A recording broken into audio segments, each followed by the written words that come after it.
Welcome back to the We've All Been There podcast. My name is Maximiliano Striplin, and I'm the youth pastor here at Lifegate Church. And I'm joined with my favorite pastor in the whole wide world, my lead pastor, Pastor Chad What's Benson. up, Maximiliano? How you doing? Good, man. You had a big night last night. Yeah, man. Yeah, definitely was awesome. busy. We Yeah, had fun. I got to come hang out with you guys and see what was going on. Halloween. that's right. That's Had right. a big crowd, lots of teenagers, lots Come of on. visitors, Come on, lots of somebody. stuff happening, man. And you were all That's dressed up. Yeah, I was a Looking chef. Good. You were the chef. I was asking you earlier what that was. You said Gordon Ramsay. Yeah, I Gordon thought Ramsay. maybe it was Ratatouille or something like that. You know, that's the joke that all the Should've had kids a made. hat, you know, with the rat up That's there the on it. joke that all the kids made because They did. Amy was wearing the chef hat, so everybody was like, "Where's the rat?" Yeah, I was that's like- kind of what made me think of I was that like, was because okay. Amy was a chef too. So that's awesome, man. Yeah. We had a good time. It was a great night. So, Yeah. But now, right after, come on, we are Yeah. here. We're rocking and We've rolling. all been there. Podcast. That's right. That's and right. We are on part 2 of this 4-part series that we're doing. Yep. On We've all been healthy. That's and right. So, we talked about it last time that everybody wants to be healthy. Most of us really want to be healthy in our bodies. We like to be in shape, look in shape, and everywhere we see, there's ads for that kind of stuff. And obviously that's important, but we're talking more about being emotionally healthy and especially healthy in our leadership. And we kind of using that as a backdrop for that. This guy that I think was a very healthy leader in the Bible. In fact, as I was thinking about this subject of healthy leadership, this is the guy that came to my mind, and the guy named Nehemiah.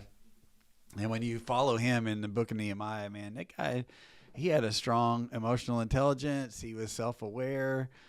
He had a great prayer life. He had great empathy and compassion, but he also never sacrificed his calling or his convictions. He was always resilient and courageous, even though there were all kinds of threats and opposition and things like that. He was confident, but he was also had humility at the same time. He kept just a great balance, a great healthy way to lead.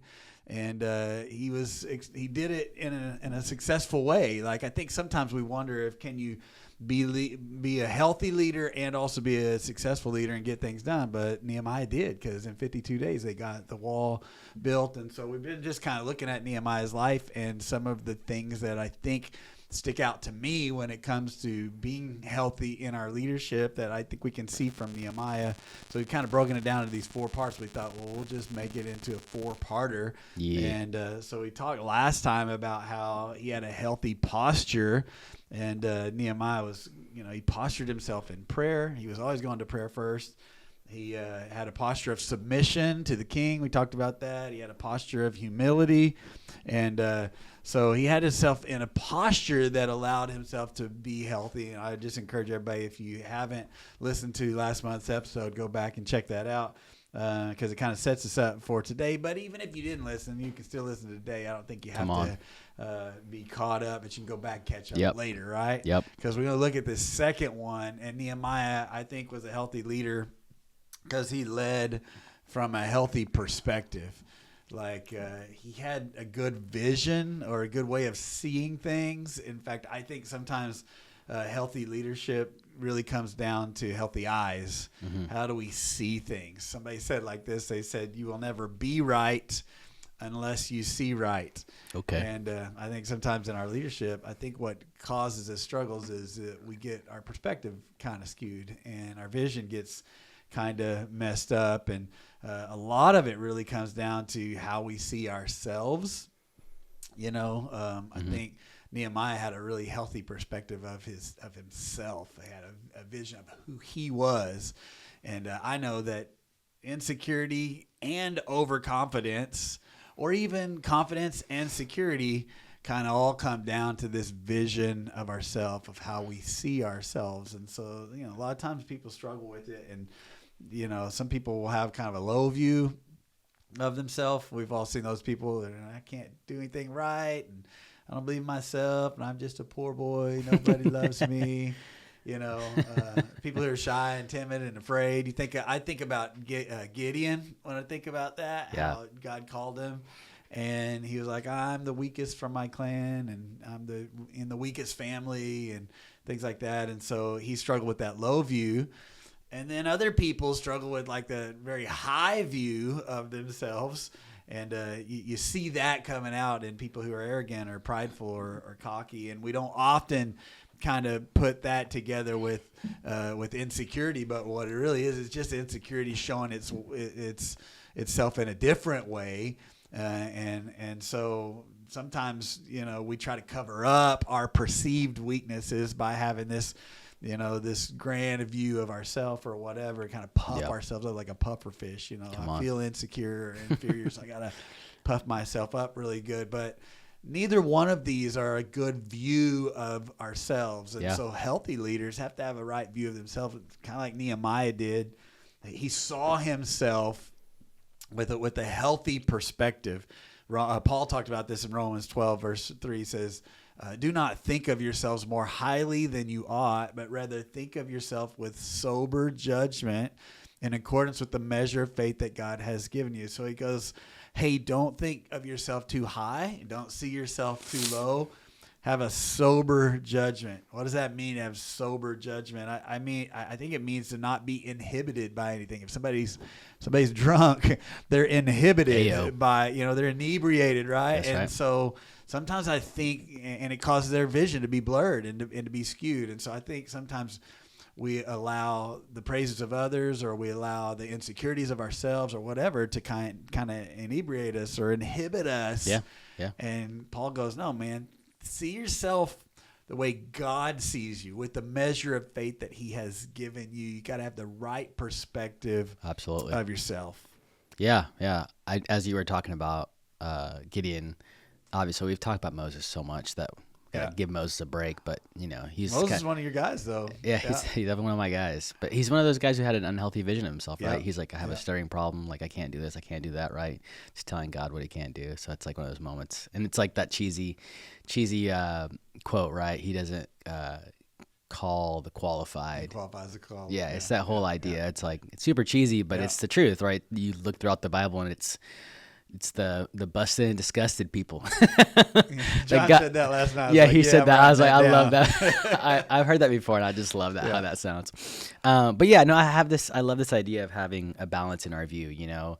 As some of you have noticed on the podcast, I wear glasses. I almost didn't wear glasses today. I almost wore my contacts again. Yeah, you were doing that last night. And I was like, who is this guy? I don't recognize It's always funny. People, when I wear my contacts, people are like, where are your glasses? And I'm like, do you think I'm just blind? Do you think I just don't walk around with glasses on? Anyways, or with vision. Contact. Yeah, with contacts. So I go to the optometrist and I get my prescription updated, right? And it's important that I don't have a prescription that's too strong or too weak, because one will cause my vision to be blurry and the other will cause my vision to hurt because it's just too intense, right? And so it's the same way for us. And I think people that have a low view think that way because they have a low view of their body, as if the body is some kind of wicked thing, right? But God created us, and so there's not this evilness that he created us. If God made our bodies in the same way he made our emotions and our mind, then we can praise him for that. And I know it's something that I've struggled with for the longest time in regards to like a low view of myself. Is I'm 5'3", and so I used to think less of myself because of it. But long story short, I remember several years ago, I got to be part of this prophetic service, and the very thing I thought made me small and low was the thing God wanted to use in me to do things that would be things that other people couldn't do, right? Which random, super interesting fact I just found out the other day, 95% of leaders are above a certain height. Huh. Yeah, and so we just naturally associate leadership with height. Wow. Super weird. Huh. So I just found out the fact. But then you have people that have too high a view of themselves, right? Yeah. They think their greatness makes them better, but that should just give more reason to praise the one who made you. And so now I lean more on the side of I think I'm pretty great. But not in a cocky way, just in a way that I'm grateful where I came from, what God has created me to do and be. And so there's a confidence in that, but there's not a cockiness, and you got to know that boundary. So definitely. So I think I need to remember we're human, right?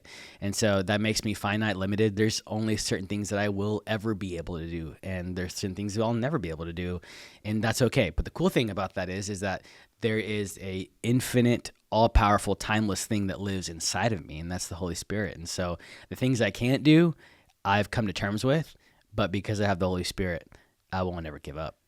So Yeah, I mean, and I think it's so. I love what you're saying there. Is like God made us perfectly designed for what He has called us to do. Yeah. And so, if we can ever get that perspective of, man, I'm fearfully and wonderfully made. Come on. So He knew, He knew when He called you to be a leader that you're 5'3", but He still called you to be a leader and designed your body perfectly to be, what He needed you to be in that role that you're gonna serve in. And I just think, man, we get skewed in our vision of ourselves sometimes, and we can either have too high or too low of a view.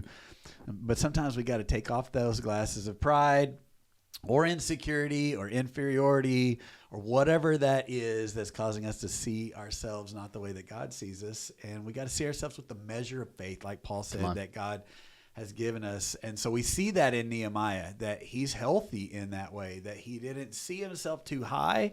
He didn't see himself too low. He knew who he was.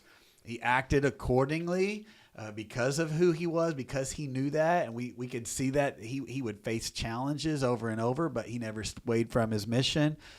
He didn't try to fight or defend himself, but he just stayed focused because he had like an inner confidence that helped him to stay healthy in the middle of a very difficult task, because he knew who he was and he also knew who he wasn't. In fact, I thought of this example of it in Nehemiah chapter 2 in verse 19. It says Sanballat and Tobiah and Geshem, like they're mocking and they're ridiculing him, and they're saying, "What is this that you are doing?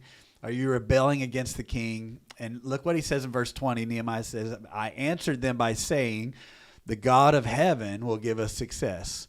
We, his servants, will start building. But as for you, you have no share in Jerusalem or any claim or historic right to it." So here he is, like he's being ridiculed and mocked.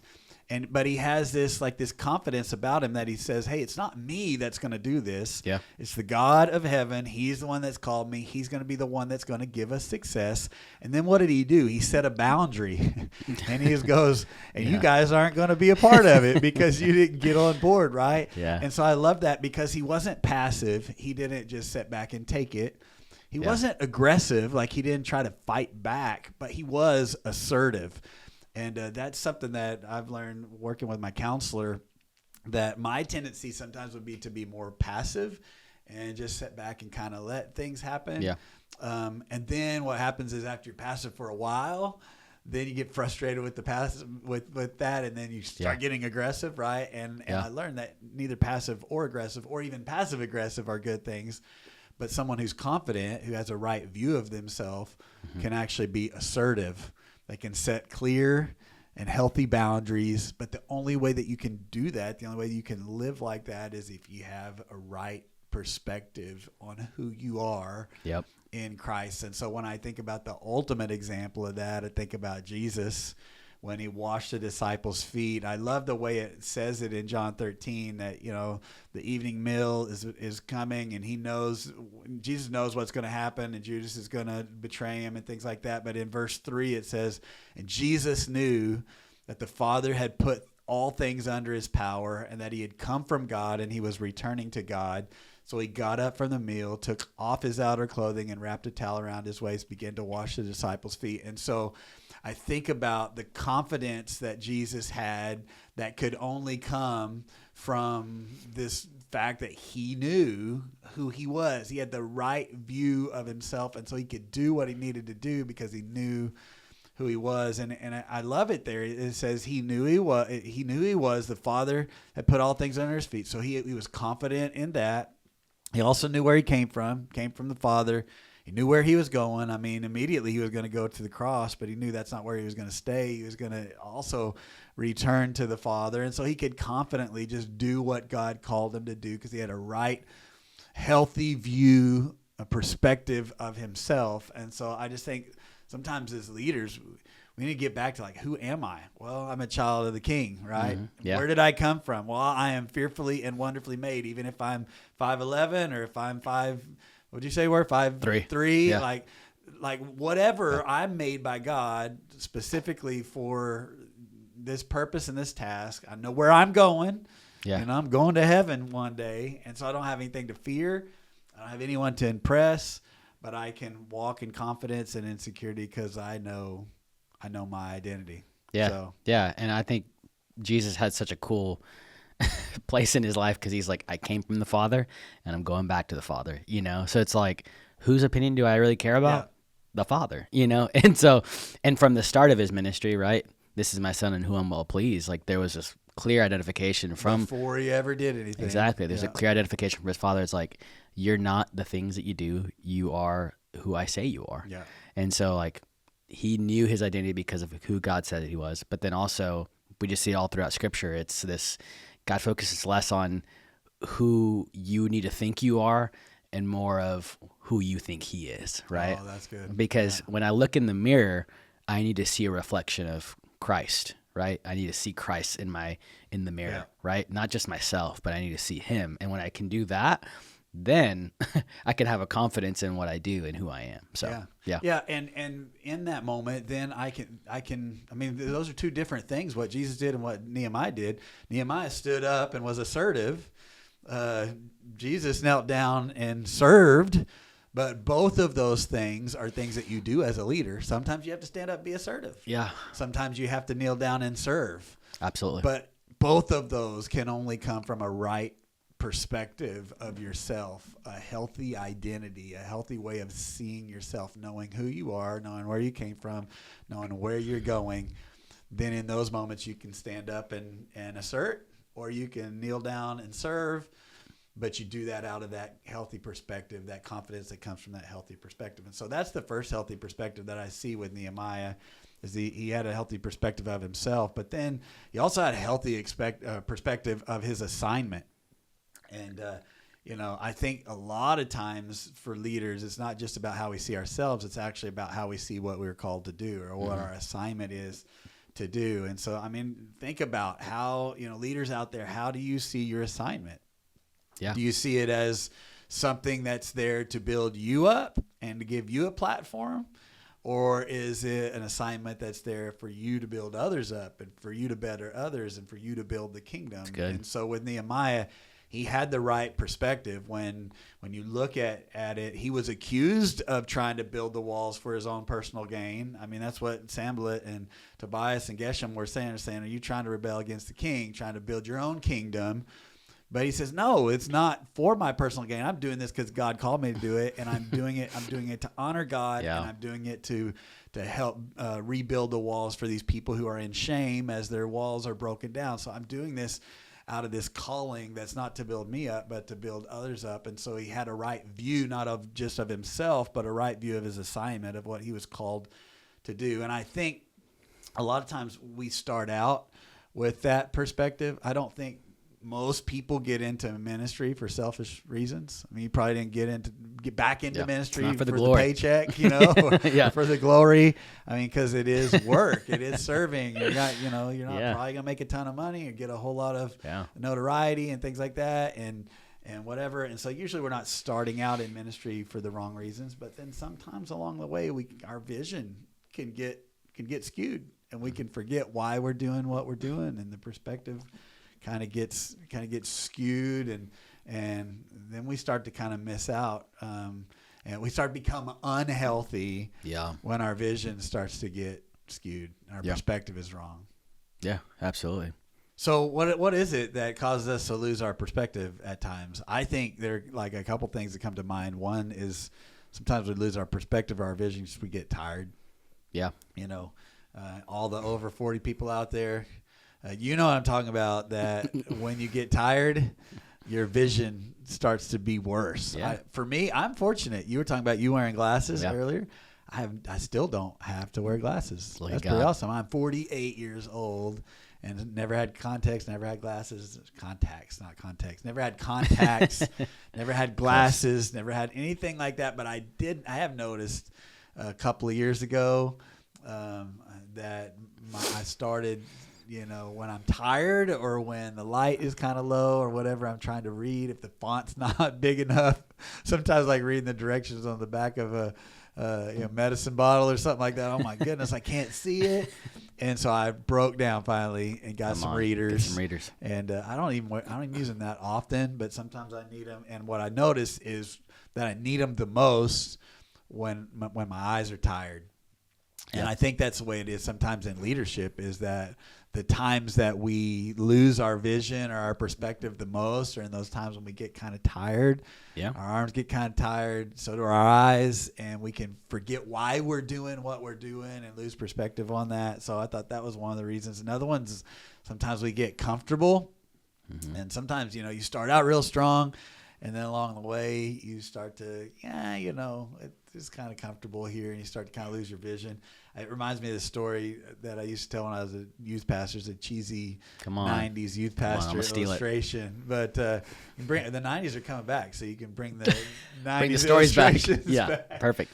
But it was about these guys that went to climb this mountain. Okay. And as they're climbing the mountain, they're super enthusiastic and excited about climbing the mountain. They can see themselves up on the top. They got the perspective, the vision, and we're going to reach the summit of this mountain.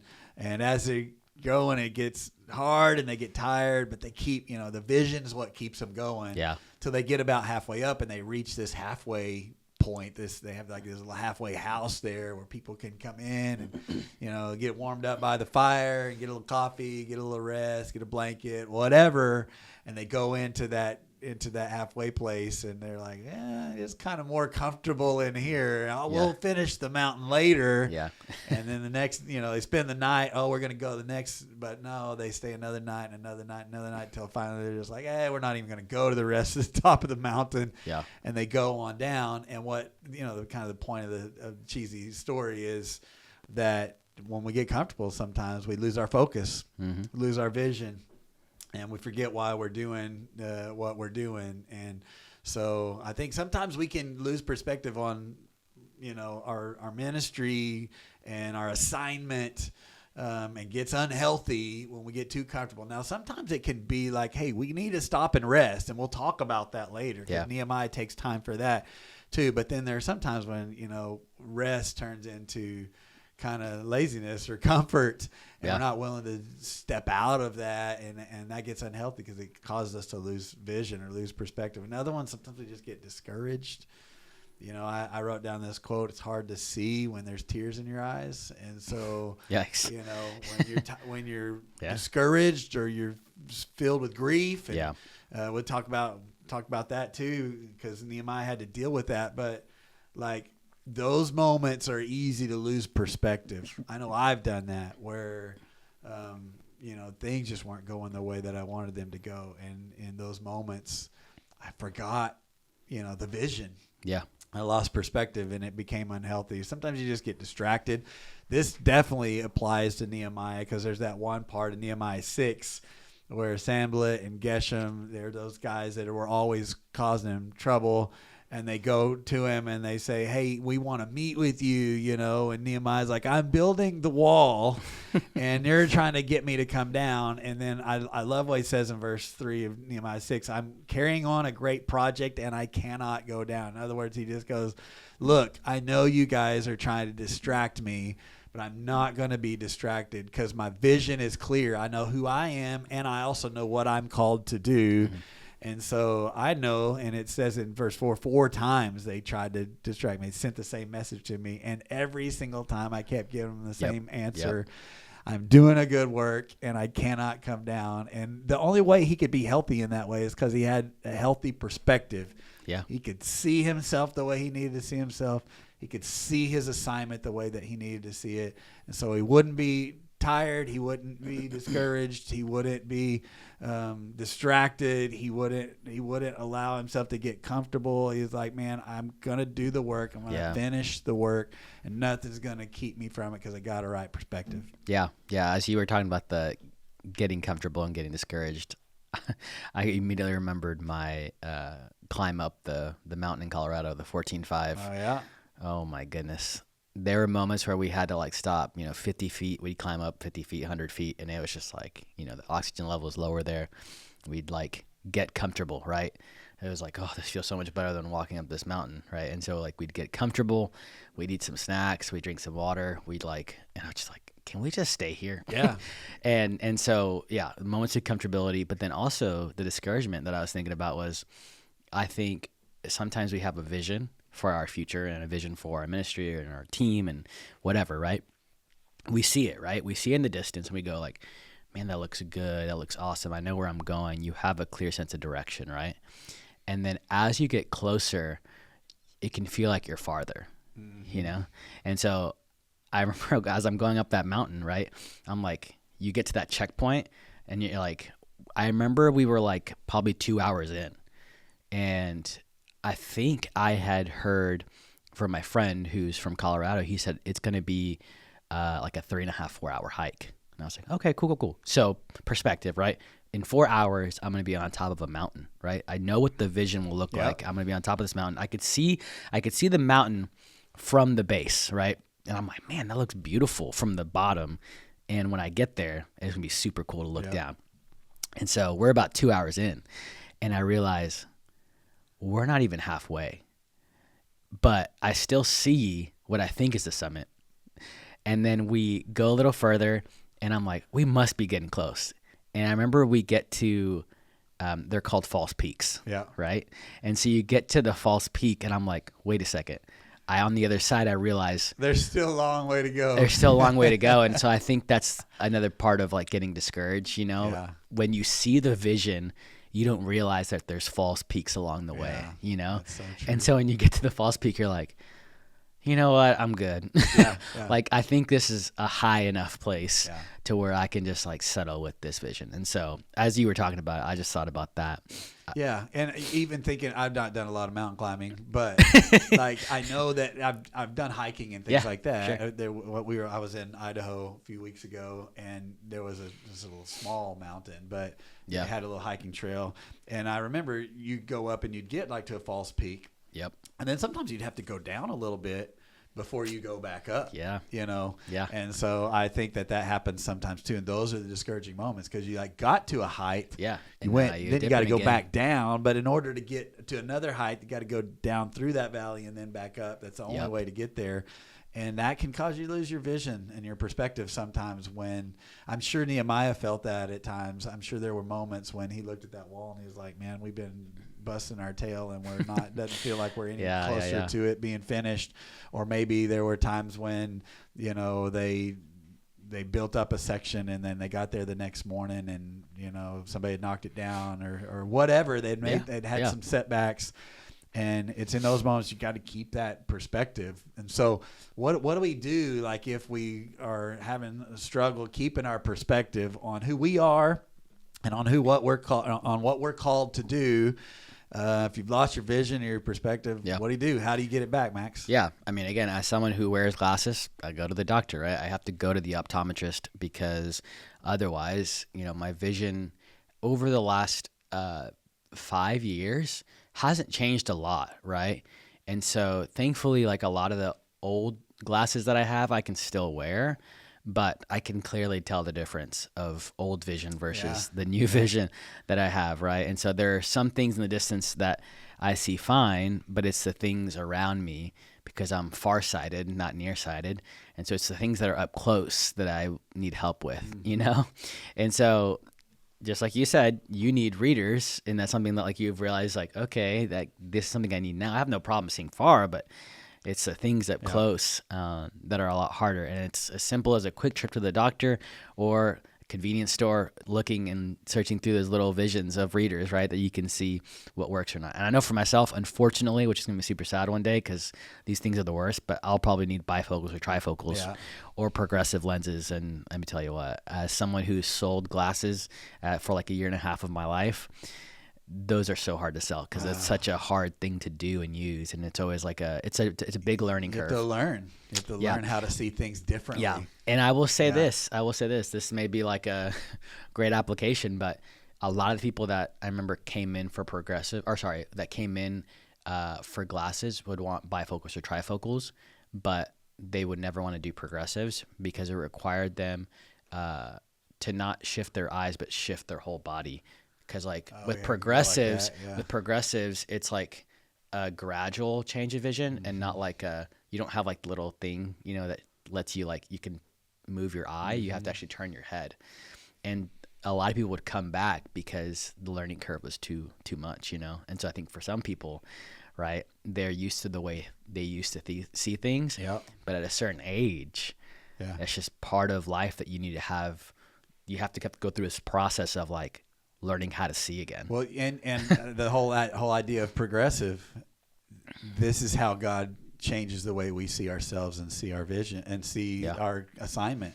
Yeah. He doesn't just immediately. I mean, obviously he can. Yeah. There are moments when he just touches us and immediately changes. But most of the time, especially when it comes to my confidence or how he's growing me in how I see myself, or even in how I see my assignment, there's little progressions along the way, and you do have to learn to turn your whole body. You know, there are times when it's like, okay, in order for me to see that vision, I have to get back to posture. I have to change my posture, and I got to get back to that posture of prayer, or I got to get back to that posture of submission, or I got to get back to that posture of humility. And I'm not just like, it's not just an immediate transition. It's like it's a progressive.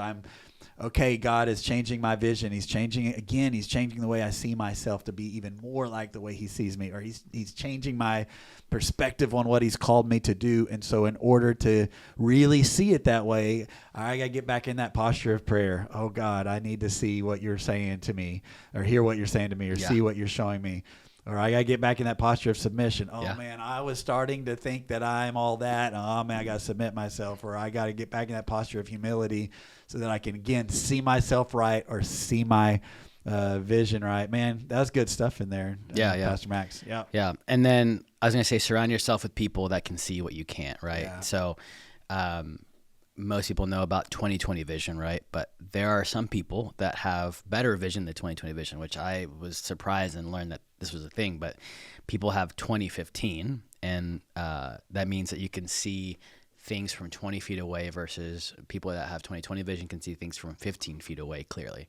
Okay. And then there's what's called 2010 vision, and that's only 1% of the whole world has that vision. And so what I've learned is that they can see further and farther and clearer. And those are the kind of people I want in my life, right? I know what my vision is because I'm wearing glasses, right? And there's a limit to the correction of my glasses. So it's not going to get you to 2010. Exactly. Yeah. And it's not going to get me to 2015. So I have to surround myself. If I want to be the best leader I can be, I need to surround myself with people that don't have glasses, but have a vision that God has given them that can further us together farther, right? And so I just think that's a cool like analogy, just because I've found people in my life. I have a friend right now. He preached for us last night. Like, he has a vision and he has a heart and he has all the things. And I'm like, I'm not insecure being around him because I'm okay with him seeing further than me, you know, but it's just so good to have people like that around me, you know, because they just make me better. That comes from a healthy perspective of yourself too. If you are insecure, you're not going to be open to the feedback of others around you. Absolutely. But if you're confident and you know, I know who I am, I know where I came from, I know where I'm going, then I'm willing to listen to feedback that others will give me, because they're just going to help me to get where I need to go. Yeah. And it's not feedback is when people try to help you, it's not you don't take it as an attack on who you are, because you already know who you are. So I'm not getting my identity from people. Yeah. I'm getting help to grow into my identity by people around me, but my identity comes upward. It comes from God rather than coming from outward of what other people think of me. And so I get people around me, and we all have blind spots. We all have deaf spots. We all have dumb spots, right? So we need people who can see better, hear better, people who are smarter than us, or maybe they're not even smarter or see better or hear better, but they just see things from a different perspective than we see, because I can't see behind me, but you can. Yeah. And so you would be the one to say, hey, that's behind you. You need to be careful for that. And same thing for you. It doesn't mean that you can see better than me. It just means you can see at a different angle than me. And we bring those people in our lives. It helps us to get our perspective correct. Yeah. It's good. Yeah. The last thing I just had was, I talked about working on a glasses store. So I unashamedly have 14 pairs of glasses. Hey, you've always been the accessorizer, you know, the accessory king. So yeah. Thank you. But I've learned that, kind of how I even said, like, my older glasses are more comfortable, but the vision isn't as strong. And so it's like, there are some things that are a little blurry, but I try to wear those at home. And so one of the things that I've learned is, if you're always wearing like full prescription, I know for myself, like if I'm wearing the prescriptive glasses that I need to have like all the time, I'll get headaches. My eyes will get strained. And so sometimes I've learned that when I'm at home, I can relax. And so you kind of have to have some moments where you can just relax and it's not all vision. Yeah. You know what I mean? Yeah. It's just being present where you're at. And so that's just kind of my last encouragement for people as you get tired and get comfortable. I think there are some places you can be comfortable. Like at home, I'm like, you still have to have a vision for your home, obviously, right? But like you're not doing this big thing like you would be at work or at, in your leadership team. So So I mean, all of this healthy leadership, healthy lifestyle comes down to, like we said last time, the posture that we live in, but then the perspective that we have, who we are and what we're called to do. And all that really comes from keeping our eyes on him. Come on. And so when we're looking upward, then he helps us to keep our vision correct. And so hopefully this has been a blessing to those of you that have been listening. I encourage you, if you didn't get the first part of this, go back and check that out. Join us again next time for the next part, because we got 4 parts in this. We've all been healthy, and we want you to be healthy in your leadership. And so we're so thankful that you choose to join us. Make sure and like it, subscribe, make a comment, share, do all that stuff. Tell your friends about the We've All Been There podcast so that we can all grow healthy together. And we'll see you next month.